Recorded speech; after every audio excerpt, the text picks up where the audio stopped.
नमस्कार, स्वागत है आपका हमारे खास कार्यक्रम हरियाणा डायरी में। मैं हूं आपके साथ राजश्री थवाईत और इस कार्यक्रम का एक ही उद्देश्य है कि आप तक हरियाणा के हर उस विकास की जानकारी पहुंचाई जाए जो मुख्यमंत्री मनोहर लाल के नेतृत्व में लगातार की जा रही है। तो बने रहिए हमारे साथ और देखते रहिए हमारा खास कार्यक्रम हरियाणा डायरी।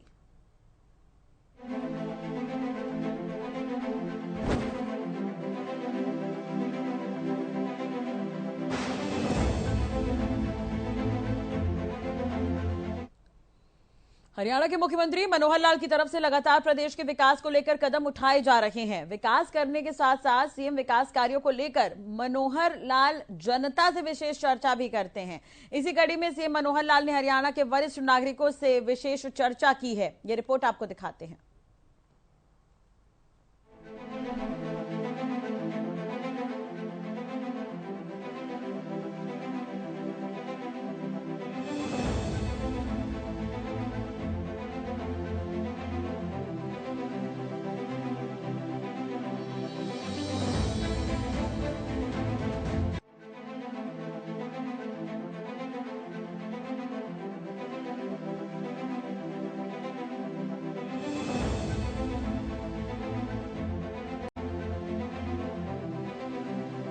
हरियाणा के मुख्यमंत्री मनोहर लाल लगातार प्रदेश के सर्वांगीण विकास को लेकर अपनी तरफ से भरसक प्रयास कर रहे हैं। हरियाणा के लोगों की समस्याओं को दूर करना मुख्यमंत्री मनोहर लाल अपना परम कर्तव्य समझते हैं और मानते हैं। सीएम मनोहर लाल का ये मानना है कि प्रदेश को विकास के मार्ग पर आगे बढ़ाने के साथ साथ इस दौरान जनता को जो परेशानियां पेश आ रही हैं, जो समस्याएं आ रही हैं, मौके पर उसका समाधान भी तुरंत किया जाए ताकि सभी को एक साथ लेकर चल सके। मुख्यमंत्री की तरफ से लोगों की सुविधाओं के लिए तमाम जन कल्याणकारी योजनाएं भी चलाई जा रही हैं। मुख्यमंत्री की तरफ से समय समय पर प्रदेश के लोगों के साथ चर्चा करने के साथ साथ संवाद भी किया जाता है और साथ ही सरकारी योजनाओं का फीडबैक भी लिया जाता है कि सरकार की तरफ से जो योजनाएं चलाई जा रही हैं उनका कैसा लाभ जनता को मिल रहा है। इसी कड़ी में मुख्यमंत्री मनोहर लाल ने ऐसे लोगों से विशेष चर्चा की जिनकी उम्र 60 वर्ष से ज्यादा है और उसके बाद भी वो सरकारी योजनाओं का लाभ लेने की बजाय त्याग भाव से उस पैसे को प्रदेश के हित में लगाने की सोच रखते हैं। मुख्यमंत्री का कहना है कि त्याग और समर्पण की भावना हमारे अंदर होनी चाहिए। मुख्यमंत्री मनोहर लाल ने कहा कि वरिष्ठ नागरिकों के लिए अब वरिष्ठ नागरिक सेवाश्रम बनाए गए हैं, जिससे जो वरिष्ठ नागरिक हैं, जो अकेले रहते हैं, उन्हें सुविधा हो सके। थोड़ा अलग हट करके ऐसे बंधुओं से, ऐसे अपने भाई बहनों से बात कर रहा हूं जो किसी एक लाभ लेने के पात्र तो हैं, लेकिन त्याग भावना से, समर्पण भावना से उन्होंने उस लाभ को लेने से एक प्रकार से त्याग दिखाया है और ये कहा है कि इस पैसे का उपयोग समाज हित में कहीं भी आप कर सकते हैं। तो ऐसे हमारे बुजुर्ग भाई बहन जो 60 वर्ष के हो गए हैं, पेंशन लेने के हकदार हैं और हमने जैसी अपनी योजना से सब लोगों को उनके घर जाकर अपने सरकारी किसी भी अधिकारी कर्मचारी को भेज करके पूछवाया कि आप ये ओल्ड एज पेंशन लेना चाहते हैं तो इस पत्र पर हस्ताक्षर करिए। लेकिन आपको जानकारी पहले से होगी ही, क्योंकि आप उसी श्रेणी से संबंध रखते हैं। लगभग प्रदेश में 40,000 ऐसे बंधु हैं जिन्होंने कहा कि नहीं, हम अपना काम अपने आप चला लेंगे, व्यवस्था हमारे पास है, इसलिए हम इस पैसे को नहीं लेना चाहते। जैसे अभी हम जानते हैं कि 2750 रुपया प्रति मास ऐसे बुजुर्ग भाइयों बहनों को मिलता है जिनकी आयु 60 वर्ष के ऊपर होती है और जिनकी पति पत्नी की आय 3 लाख रुपया या इससे कम होती है। और जैसा अगले महीने से अर्थात जनवरी से ये राशि 2750 के बजाय और 3,000 रुपया महीना होने वाली है। लेकिन हमने एक त्याग का, समर्पण का भाव दिखा करके समाज की सेवा का ध्यान रखते हुए और इस पैसे का जो है सरकार के ऊपर कोई एक्सचेकर के ऊपर वजन न पड़े, तो ये हमने अपना त्याग भाव दिखाया है। तो इस नाते से ये जो काम हमने किया है बहुत ही सराहना योग्य है और हम लोग इसके बधाई के पात्र हैं। तो भाइयों बहनों, आज मैं आप लोगों से बात करते हुए बहुत संतोष मुझे हो रहा है कि त्याग और समर्पण का भाव इस आयु में आकर के विशेष लोग में ही होता है। तो आप लोगों ने ये जो काम करके दिखाया है, मैं पुनः आपको बधाई देना चाहता हूं। हम जैसा जानते हैं कि अभी कुल जो संख्या अपने प्रदेश में लगभग ऐसी है कि जो 30 लाख के आसपास लोग ये बुजुर्ग पेंशन ये लेते हैं और एक बड़ी राशि इसके ऊपर खर्च होती है, 6,800 करोड़ रुपया वर्ष का, और इस राशि के नाते से ये जाता है। समाज सेवा के लिए जितना हमें करना होता है हम जरूर करते हैं, पीछे नहीं हटते हैं, लेकिन आपके इस त्याग के कारण से एक संदेश जरूर सबको मिलेगा कि आखिर त्याग के नाते से हम ऐसे लोगों को भी राशि दे सकते हैं जिनकी जो है आवश्यकता ज्यादा होती है। हमारी 60 वर्ष की ऊपर की आयु, वास्तव में बहुत लोग स्वस्थ होते हैं, अपने काम को अपने आप चला लेते हैं, लेकिन कुछ ऐसे बंधु भी होते हैं जिनको कोई शारीरिक तौर पर कई बार कष्ट हो जाता है, आयु का प्रभाव होता है, अपना काम स्वयं वो नहीं कर सकते हैं। ऐसे लोगों की सहायता ये भरपूर होनी चाहिए, तो उस नाते से भी हमने बहुत सी योजनाएं बनाई हैं। मुख्यमंत्री ने कहा कि ओल्ड एज होम भी अब बुजुर्गों के लिए काफी सुविधाजनक साबित हो रहे हैं। इनमें लोगों को सुविधाएं मिलती हैं। सीएम ने कहा कि प्रदेश के सर्वांगीण विकास के लिए सरकार तो कार्य कर ही रही है, लेकिन समाज में भी अब लोगों को ज्यादा से ज्यादा आगे आकर सरकार का सहयोग भी करना चाहिए। मुख्यमंत्री ने कहा कि 60 वर्ष से ज्यादा की आयु के लोगों के लिए हर सुविधा के लिए सरकार अपनी तरफ से हर संभव प्रयास करने में लगी है। कुछ जिलों के अंदर अभी old age home red cross के द्वारा चलाए जा रहे हैं, जैसे पानीपत है, अंबाला है, पंचकुला है। ये रेड क्रॉस भी ओल्ड एज होम अच्छी प्रकार से चला रहे हैं। कुछ जगह पर तो मेरा जाना भी हुआ है, इनकी अच्छा व्यवस्था वहां देखभाल होती है। Old age home Mansa Devi shrine board Panchkula का ये अलग से चलता है, लेकिन जितनी आवश्यकता है उसकी पूर्ति करने के लिए इनकी संख्या और बढ़ाने की भी आवश्यकता है।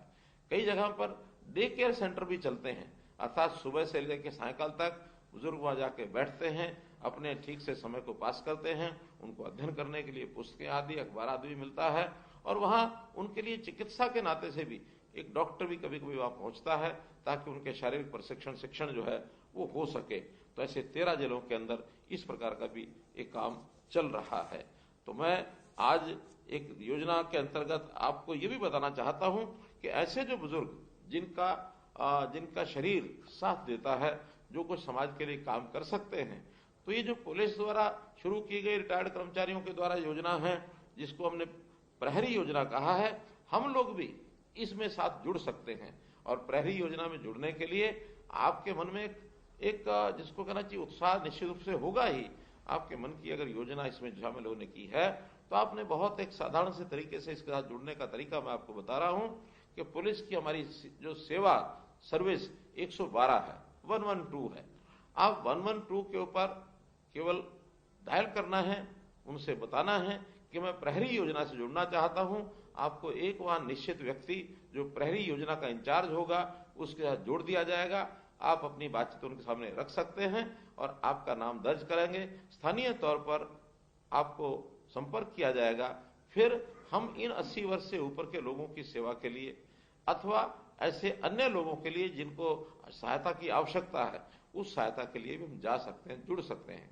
ये सामाजिक कार्य है, समाज का कार्य है। सरकार तो इसको करेगी ही, लेकिन समाज के लोग जितने आगे आएंगे उसमें निश्चित रूप से हमारा सबका लाभ होगा। अंत में मैं आप सब लोगों के लिए सद्भावना भी चाहता हूं और आपकी जीवन सुखी आपका जीवन रहे, इस नाते से मैं प्रभु से कामना करता हूं। मुख्यमंत्री मनोहर लाल की तरफ से लगातार बुजुर्गों के लिए जन कल्याणकारी कदम उठाए जा रहे हैं। सीएम मनोहर लाल का ये मानना है कि प्रदेश के बुजुर्ग प्रदेश के मार्गदर्शक होते हैं, जिनके अनुभव का लाभ प्रदेश की युवा पीढ़ी को अवश्य मिलना चाहिए और युवा पीढ़ी को बुजुर्गों से सीखना भी चाहिए। प्रदेश के बच्चों, युवाओं और साथ ही बुजुर्गों को भी सरकारी योजनाओं का लाभ भरपूर मात्रा में मिले, इसके लिए सरकार की तरफ से लगातार प्रयास किए जा रहे हैं और धरातल पर भी लोगों को सरकार के कदमों का लाभ मिल रहा है। मुख्यमंत्री के सार्थक कदमों का ही ये परिणाम है कि जनता आज हरियाणा के मुख्यमंत्री मनोहर लाल सरकार के कार्यकाल से संतुष्ट हैं और खुश भी हैं।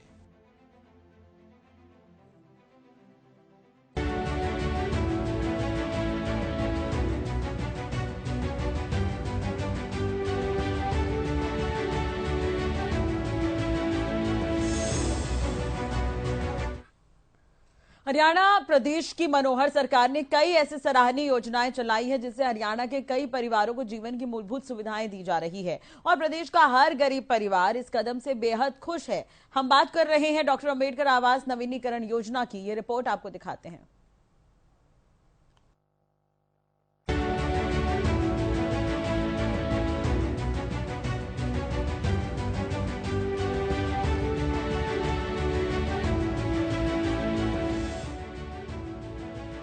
देश भर में बहुत से परिवार ऐसे हैं जो पैसों की कमी की वजह से अपने घरों की मरम्मत करवाने में आर्थिक रूप से असमर्थ है, जिसके कारण उनका घर बहुत ही टूटी फूटी खराब स्थिति में होता है और परिवार के लोगों को उसी टूटे फूटे घर में रहने को मजबूर होना पड़ता है।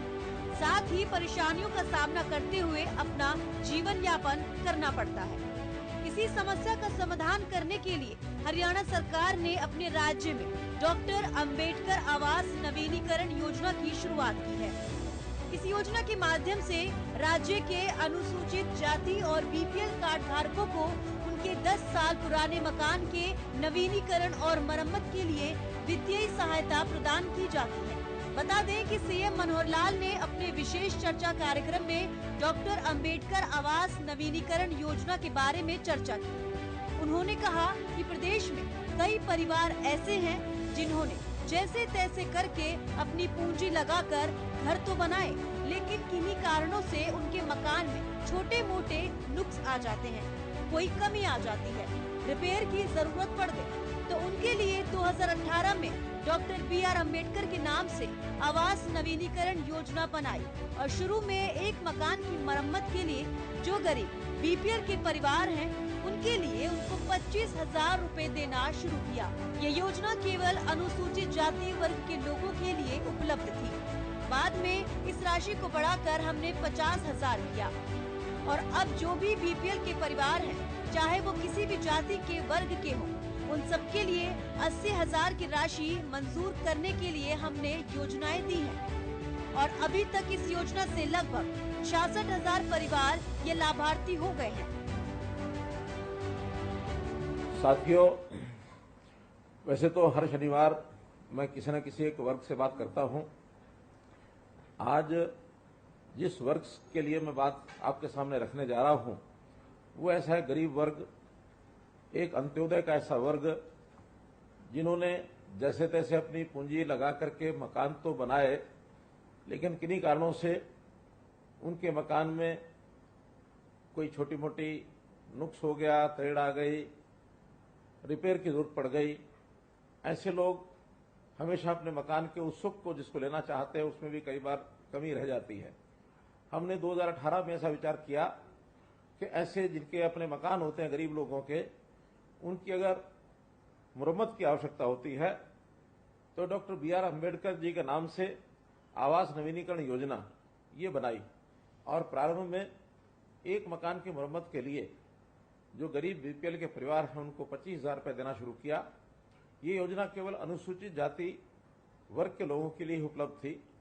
बाद में इस राशि को हमने बढ़ाकर 50,000 रुपये किया और अब जो भी बीपीएल के परिवार हैं, चाहे वो किसी भी जाति के किसी भी वर्ग के हों, उन सब के लिए 80,000 रुपये की राशि ये मंजूर करने के लिए हमने योजना दी है और अभी तक इस योजना के लगभग 66,000 परिवार ये लाभार्थी हो गए हैं। गरीब परिवार को आखिर आवास चाहिए, रोटी कपड़ा भी चाहिए, ऐसी व्यवसाय के नाते से उसको रोजगार चाहिए, उसको शिक्षा सुरक्षा चाहिए। तो इन सब बातों का ध्यान रखते हुए हम आगे बढ़ रहे हैं और अब गरीब परिवारों की सुख सुविधाओं के लिए या उनके गुजारे करने के लिए जितनी चीजों की आवश्यकता वो सब हम कर रहे हैं। जहां तक मकान की बात है, प्रधानमंत्री जी ने ऐसे गरीब परिवारों के लिए प्रधानमंत्री आवास योजना को इसको चालू किया। हरियाणा में भी हमने शहरी इलाकों में लगभग 15,000 मकान तैयार करके दिए, 14,500 के आसपास अभी भी निर्माणाधीन है। इसी प्रकार ग्रामीण क्षेत्र के अंदर 26,300 मकान बना करके और हमारा जो टारगेट है उसको पूरा कर रहे हैं। लेकिन अभी भी बहुत से परिवार ऐसे हैं, गरीब हैं, जिनके सिर पर अपनी छत नहीं है। हमने अलग से एक प्रदेश की योजना मुख्यमंत्री शहरी आवास योजना ये बनाई है। इसके लिए जिन लोगों के अपने मकान नहीं हैं और जिनकी आय 1,80,000 रुपए से कम है, ऐसे लोगों से हमने आवेदन मांगे हैं कि इस प्रकार की योजना का लाभ कौन कौन उठाना चाहते हैं। लगभग 1 लाख परिवारों की सूची हमारे पास आई है। अभी ये पोर्टल चालू है और भी नाम इसमें आ सकते हैं, लेकिन पहले चरण में हम 1 लाख मकान, ऐसे फ्लैट्स या प्लॉट्स ये उन लोगों को देंगे जिनके सिर पर छत नहीं है। तो इस प्रकार का ये काम हमें भी सुकून देता है। डॉक्टर अंबेडकर आवास नवीनीकरण योजना का संचालन हरियाणा अनुसूचित जाति और पिछड़ा वर्ग कल्याण विभाग द्वारा किया जाता है। पहले इस योजना की राशि कम थी, जिसके बाद सरकार ने महंगाई के दौर को देखते हुए इसे बढ़ाकर 80,000 कर दिया है। शुरुआती दौर में इस योजना के माध्यम से केवल अनुसूचित जाति के नागरिकों को ही वित्तीय सहायता प्रदान की जाती थी, लेकिन बाद में इस योजना में संशोधन कर बीपीएल कार्ड धारकों को भी योजना का लाभ प्रदान किया जाने लगा है। ये वित्तीय सहायता सरकार द्वारा लाभार्थी के बैंक खाते में हस्तांतरित की जाती है, इसलिए लाभार्थी का बैंक खाता होना अनिवार्य है, जो आधार कार्ड से लिंक होना चाहिए।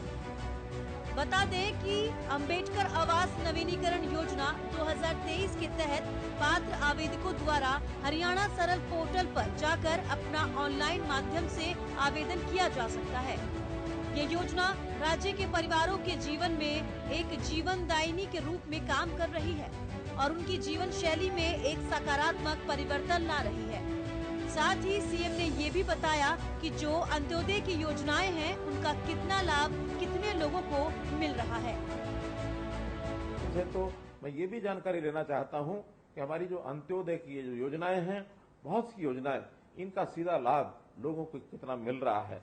आखिर योजनाओं में हम लोगों ने शिक्षा के नाते से भी योजनाएं बनाई हैं, स्वास्थ्य के नाते भी बनाई हैं, अन्न के नाते भी बनाई हैं।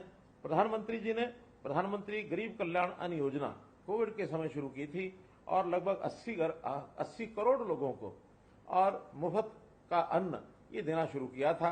हरियाणा में भी 1,80,00,000 लोग इसके लाभार्थी हुए थे। हमने जब विचार किया कि बीपीएल के कार्ड ये 1,20,000 रुपए तक के कम लोगों को मिलते हैं, इसका लाभ ज्यादा लोगों को देने के लिए इसकी जो आय सीमा है 1,80,000 रुपए हमने कर दी, जिससे अब ये लाभ 29 लाख लोगों को, 29 लाख परिवारों को ये लाभ मिलता है, ताकि कोई भी व्यक्ति अन्न के कारण से या भूख के कारण से न सोए। तो ऐसे हरियाणा का कोई भी ऐसा व्यक्ति अब ये कह सकता है कि उसको अन्न के नाते से कभी कोई कमी नहीं आती है। इसी प्रकार हमने इसके आगे चल करके आयुष्मान की जो योजना बनाई, आखिर स्वास्थ्य के नाते से कोई भी व्यक्ति गरीब, उसके इलाज की आवश्यकता होती है तो खर्च उस पर न पड़े, तो ऐसे हमने 29 लाख परिवार 5 लाख रुपया वार्षिक उनका स्वास्थ्य बीमा ये करवाया गया। और इसके अंदर मुझे आपको बताते हुए एक प्रकार से मैं इसको खुशी तो नहीं कह सकता, ये संतोष कह सकता हूं कि लगभग 750 करोड़ रुपया हमने इसमें अभी हरियाणा के अंदर ऐसे लोगों के लिए उपलब्ध कराया है जिनको इस इलाज की आवश्यकता पड़ी है। और साथ ही साथ अब ऐसे लोग जिनकी आय 1,80,000 रुपए से ऊपर है, 3 लाख रुपए तक है, इनको भी थोड़ा प्रीमियम लेकर के 1,500 रुपए वार्षिक लेकर इनको भी जोड़ा गया है। लगभग 8 लाख परिवार ये इसके अंदर शामिल हो जाएंगे। भाइयों बहनों, इसी प्रकार एक गरीब परिवार जिसके बच्चे सरकारी स्कूलों में पढ़ने जाते हैं, लेकिन किन्हीं कारणों से उनको लगता है कि मुझे अपने बच्चे को प्राइवेट स्कूल में पढ़ाना है, उनकी भी जो फीस है हम भरते हैं। चिराग योजना के अंतर्गत इनको भी हमने जो है बच्चों को स्कूल में भेजने का काम कराया है।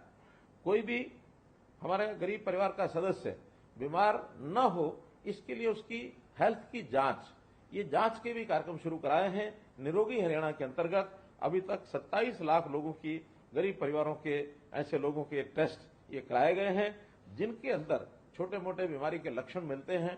इन सबको हम रेफर करते हैं और इनका इलाज ये प्रारंभ में शुरू कराते हैं ताकि उसकी बीमारी आगे न बढ़े। जहां तक सामाजिक सुरक्षा पेंशन की बात है, जो कभी हम जब सत्ता में आए तो 1,000 रुपया थी, आज 27.5 रुपये महीना जो देश में सर्वाधिक है, चाहे वृद्धावस्था की पेंशन है अथवा हमारी विधवा बहनों की पेंशन है या दिव्यांगजनों की पेंशन है। और अब तो हमने साथ में एक काम किया है कि जो बंधु विधुर हो गए हैं, जिनकी पत्नी का देहांत हो गया है, ऐसे भी 40 वर्ष से ऊपर के जो बंधु हैं उनको भी ये पेंशन का हकदार बनाया है। और जो बंधु जिनकी किन्हीं कारणों से शादी नहीं हुई और उनकी भी आय 1,80,000 रुपए से कम है, ऐसे हमारे अविवाहित बंधुओं का जिनकी आयु 45 वर्ष से ऊपर हो गई, इनको भी इस पेंशन का लाभ ये हमने देना शुरू किया है। इसी प्रकार से गरीब परिवार के किसी एक सदस्य को काम मिले, हमने मुख्यमंत्री रोजगार के नाते से मुख्यमंत्री अंत्योदय परिवार उत्थान योजना इस कार्यक्रम को चलाया है। लगभग 50,000 परिवारों को बैंक से लोन देकर के इनको काम में आगे लगाया है ताकि इनके परिवार की आय बढ़ सके। इसी प्रकार जो गरीब परिवार है उनको नौकरी के नाते से 5 अंक अलग मिले। जिसके घर में एक भी नौकरी नहीं है उसको 5 अंक अलग मिलने चाहिए ताकि उनका परिवार का सदस्य कोई ना कोई नौकरी प्राप्त कर सके, ताकि परिवार का व्यक्ति रोजगार करके अपनी कमाई करे, तब अपने परिवार का पालन पोषण करे। ये आत्मनिर्भर बना करके उनको आगे बढ़ाने का हमारा जो योजना है ये है। गरीब परिवारों की बेटियां कॉलेज और यूनिवर्सिटी में जाती हैं, उनकी फीस ये न ली जाए। 12वीं कक्षा तक मुफ्त पुस्तकें, वर्दी, लेखन सामग्री, इसका भी हमने प्रावधान किया है। जो मेधावी छात्र हैं उनको वार्षिक 12,000 रुपए तक छात्रवृत्ति ये उनको मिलती है। पोस्ट मैट्रिक छात्रवृत्ति 13,500 रुपए वार्षिक ये भी दी जाती है। इस प्रकार शिक्षा में ये बच्चे कैसे आगे बढ़ें, इसकी हमने योजना की है। घर में आखिर मकान तो हुआ, लेकिन मकान के अंदर हर घर के अंदर चूल्हा है कि नहीं है, गैस चूल्हा और गैस का सिलेंडर ये देश भर में उपलब्ध कराया गया है। हरियाणा में भी 9 लाख परिवारों को हमने जो गैस सिलेंडर चूल्हा ये उपलब्ध कराया है। ऐसे ही श्रमिकों को गरीब रियायती दरों के ऊपर और आहार मिले। अटल कैंटीन्स अंत्योदय आहार योजना के अंतर्गत 10 रुपए में थाली श्रमिकों को दी जाए, चाहे वो सब्जी मंडी है, अनाज मंडी है, अथवा चाहे गरीब लेबर का जो चौक है वहां पर है। तो ऐसे शुगर मिले हैं, ऐसे स्थानों के ऊपर बहुत सी 100 से ऊपर लगभग हमारी जो कैंटीन्स हैं ये चल रही हैं। गरीब परिवार की बेटी की शादी के समय हमने उन बेटियों की शादियों पर 71,000 रुपए तक, न्यूनतम 51,000, अधिकतम 71,000 रुपए तक भी उस बेटी को शगुन के लिए दिया जाता है। अभी तक 60,000 बेटियों को ये शगुन जो है दिया जा चुका है। तो मैं आपसे यही कहना चाहता हूं कि गरीब परिवार है उसकी हर समय मदद करने के लिए हमेशा तैयार रहते हैं, क्योंकि बहुत जो सामाजिक तौर पर पिछड़ा व्यक्ति है, गरीब है, अथवा किसी भी तरीके से वो पिछड़ गया है, उसका अधिकार उसको मिले, हम उसकी गारंटी लेकर के चलते हैं। हरियाणा के मुख्यमंत्री मनोहर लाल द्वारा चलाई गई कई ऐसी योजनाएं हैं जिससे हरियाणा का गरीब परिवार या अन्य वर्ग अपनी जरूरतों के हिसाब से सीएम की चलाई गई योजनाओं का लाभ ले रहा है, क्योंकि सीएम मनोहर लाल गरीब परिवार के लिए हर समय मदद करने के लिए तैयार रहते हैं। उनका मानना है कि जो सामाजिक तौर पर पिछड़ा व्यक्ति है, गरीब है, उसका अधिकार उसको मिले।